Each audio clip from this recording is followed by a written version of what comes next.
டேய் என்கிட்ட சேஞ்ச் இல்லை, ஒரு 20 ரூபா மட்டும் கொடுத்துட்டு வந்துடுண்ணா. அக்கா இந்தாங்கக்கா காசு.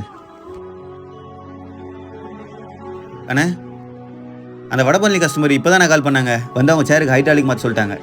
அப்படியா? சரி போய் மாற்றிட்டு வந்துடுறா. சரிண்ணே.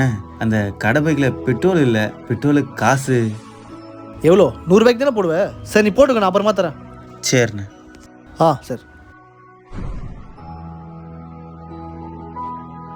யோகா கொஞ்சம் இங்கே வா. அண்ணே, என் பைக்கில் ஏர் கொஞ்சம் கம்மியாக இருக்குது, அச்சுன்னு வந்துடுறியா? நான் கொஞ்சம் வெளியே போகிறேன்னா அதான். சரிண்ணே. ஆனால் அங்கே காற்றடிக்கிறதுக்கு காசு கேட்பாங்களேண்ணே.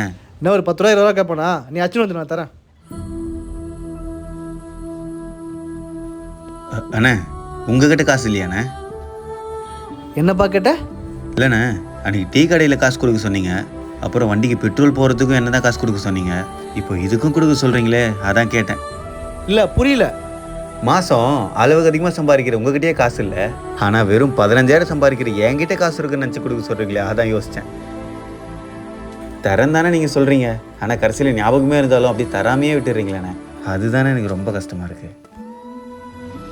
பணம் இல்லாதவங்களே நேர்மையாக தானே இருக்காங்க, ஆனால் பணம் நிறைய வச்சிருக்கிற சில பேர் தான் இன்னமும் அடுத்தவங்க காசுக்கு ஆசைப்பட்டுக்கிட்டு இருக்காங்க.